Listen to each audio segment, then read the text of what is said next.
السلام علیکم دوستو، کیسے ہیں آپ سب؟ میں زبینہ فیاض ایک بار پھر آپ کے ساتھ میں شروع کر رہی ہوں آتش عشق این امریکن مانسٹر ایپیسوڈ 9۔ اور شروع کرنے سے پہلے ہمیشہ کی طرح کہوں گی کہ اگر آپ میرے چینل پر نئے ہیں یا اب تک چینل کو سبسکرائب نہیں کیا تو پلیز چینل کو سبسکرائب کر لیں، بیل آئیکن کو ضرور دبا دیں، کمنٹ کر کے ضرور بتائیں کہ آپ کو میرے پڑھے ہوئے ناولس کیسے لگتے ہیں، آپ کس کنٹری سے میرے ویڈیوز کو واچ کرتے ہیں اور آپ کو اس ناول کا کون سا کیریکٹر سب سے زیادہ پسند آ رہا ہے۔ تو چلیے اس ناول کو ہم شروع کرتے ہیں۔ تینوں اپنی منزل کی طرف بڑھنے لگ گئے تھے، ہیر اور وجدان مینشن کی جانب اور سکندر اپنے ہاسپٹل کی طرف۔ ہیر کے دماغ میں سکندر چل رہا تھا، اس کا روپ، رنگ، قد کاٹھی، ہر چیز ڈیول کی جھلک دکھا رہی تھی۔ ہیر گاڑی کی سیٹ سے سر ٹکا کر سامنے سڑک پر نظر جمائے ہوئے باہر کی طرف دیکھتے ہوئے اپنے خیالوں کی دنیا میں گم پڑی ہوئی تھی۔ ہیر تم ٹھیک ہو؟ وجدان ہیر کی طرف گردن موڑ کر دیکھتے ہوئے پوچھتا ہے۔ ہیر وجدان کی آواز پر اسی طرح سے ٹکائے ہوئے خاموشی سے وجدان کے چہرے کو تکنے لگ جاتی ہے۔ کلین شیو، ہر طرح کے نشان سے پاک صاف چہرہ، نہ کسی چیز کا ڈر نہ ہی خوف۔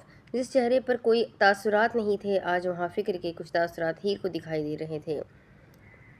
ہیر تمہیں کچھ ہو رہا تم سے کچھ پوچھ رہا ہوں، وجدان اس بار تھوڑا زور سے کہتا ہے۔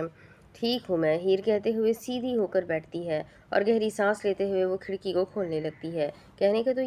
کہنے کو تو کہہ دیا تھا اس نے کہ وہ ٹھیک ہے، بظاہر لگ بھی رہی تھی، لیکن ذہنی طور پر وہ ایک عجیب سی کشمکش میں مبتلا ہوئی پڑی تھی۔ ہیر کے جواب پر وجدان کو تسلی تو نہیں ہوئی تھی، لیکن وہ پھر بھی مزید کچھ نہ بول کر خاموش ہو جاتا ہے اور اپنی گاڑی کی سپیڈ بڑھاتے ہوئے مینشن پہنچ جاتا ہے۔ مینشن پہنچتے ہی وجدان کی گاڑی سے اترنے سے پہلے ہی ہیر گاڑی سے اتر چکی تھی اور اندر کی جانب بڑھنے لگتی ہے۔ وجدان ہیر کو خاموش سا جاتا دیکھ کر خود بھی لمبے لمبے ڈگ بھرتا ہوا اس کے پاس جاتا ہے۔ ہیر کا ہاتھ اس کی انگلیوں سے پکڑ کر اس کے آگے کی طرف بڑھتے ہوئے قدموں کو روکتا ہے اور اسے اپنی طرف کھینچتا ہے۔ کیا ہو گیا ہے؟ اب تمہیں کیوں گمسم سی ہو گئی ہو تم؟ وجدان ہیر کی انگلیوں کو چھوڑ کر اس کی کمر کے گرد اپنی بازوؤں کا حصار باندھتے ہوئے کہتا ہے۔ کچھ نہیں ہوا مجھے، کہیں گم نہیں ہوں میں، آپ کے سامنے، آپ کے پاس ہی تو ہوں میں۔ ہیر وجدان کی آنکھوں میں دیکھنے کی کوشش کرتے ہوئے کہتی ہے۔ وہ اس کی آنکھوں میں نہیں دیکھ پا رہی تھی، سورج کی روشنی سیدھا اس کی آنکھوں میں گر رہی تھی۔ وجدان اس کی کھلتی بند ہوتی آنکھوں کو دیکھتے ہوئے اس کے سر پر اس کی آنکھوں کے آگے اپنا ہاتھ رکھ کر سورج کی روشنی سے اس کی آنکھوں کی حفاظت کرتا ہے۔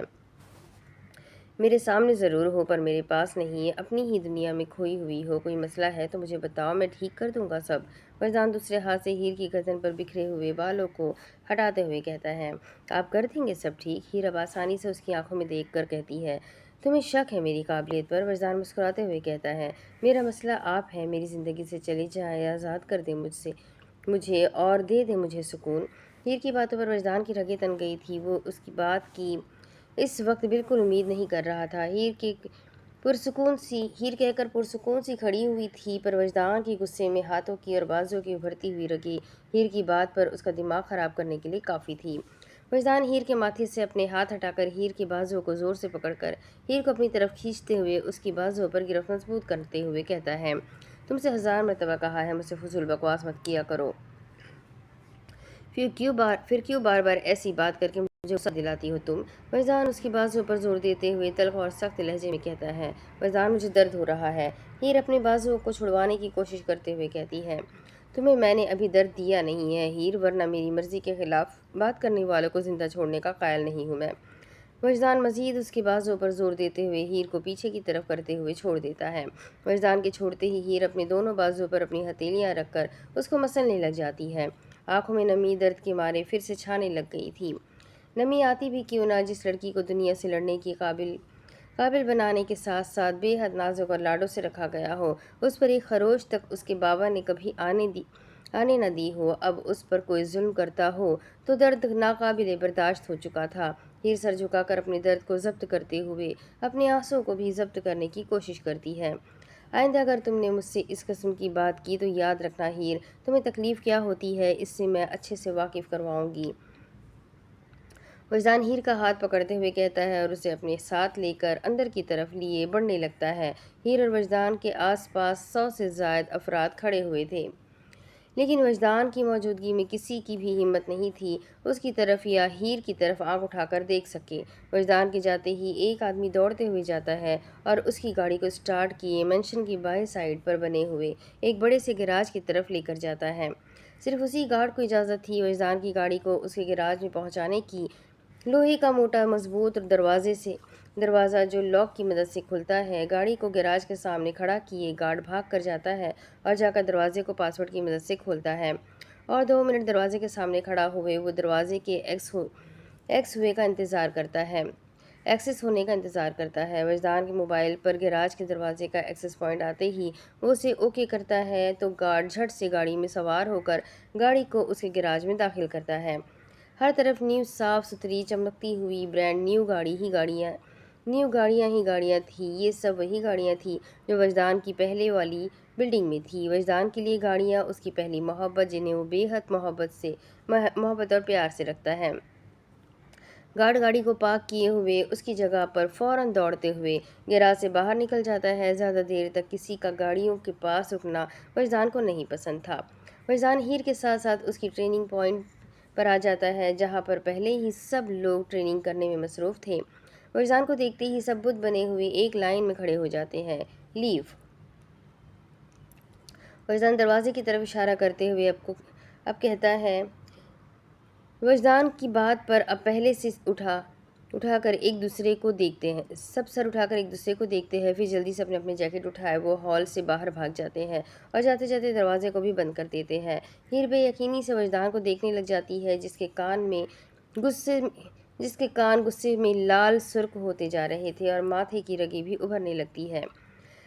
عذرا، ایڈونس اور تھور اپنی پریکٹس چھوڑ کر دوسرے ہال میں جہاں لٹل مانسٹر بھی جو اس وقت سویا پڑا تھا اس کو دیکھتے ہوئے وہاں موجود لوگوں کو ٹریننگ میں مدد کرنے لگ جاتے ہیں۔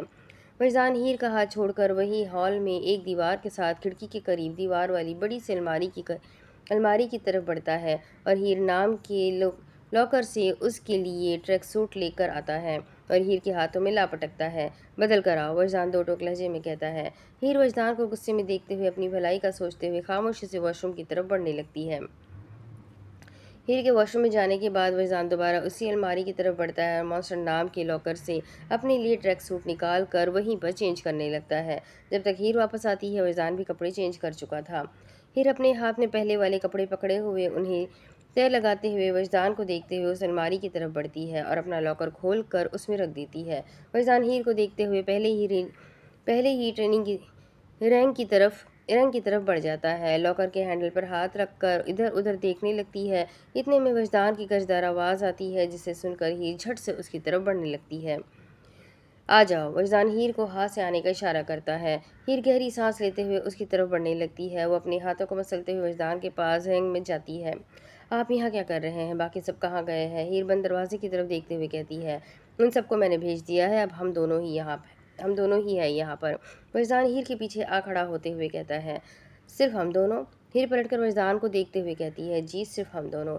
وجدان ہیر کا رخ واپس موڑ دیتا ہے اور اپنی پینٹ کی جیب سے اپنا سفید رنگ کا خوبصورت سا رومال نکال کر جس کے کارنر پر گولڈن کلر کا بڑی ABC میں M لکھا ہوا تھا اس کی مدد سے وہ ہیر کے بالوں کو باندھنے لگتا ہے۔ وجدان کو ابھی بھی ہیر کی باتوں پر غصہ تھا اس لیے وہ کہنے سے زیادہ خاموش رہنا بہتر سمجھ رہا تھا، لیکن وہ ہیر کی باتوں کا جواب بھی دے رہا تھا۔ نہیں آپ جائیں، میں نے آپ کے ساتھ ٹریننگ نہیں کرنی ہے۔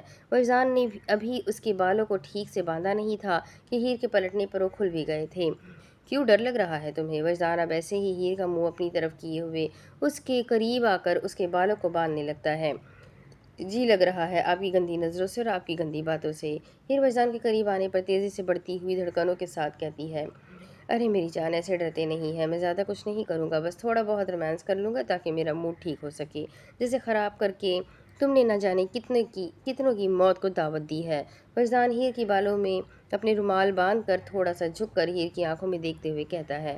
میں نے تھوڑا سا بھی نہیں کرنا ہے اور نہ آپ کو کرنے دینا ہے۔ ہیر وجدان کے سینے پر ہاتھ رکھ کر اسے دور کرتے ہوئے کہتی ہے۔ دل کو بہلانے کے لیے خیال اچھا ہے پر میں تو کروں گا، جتنا روکو گی اتنا کروں گا۔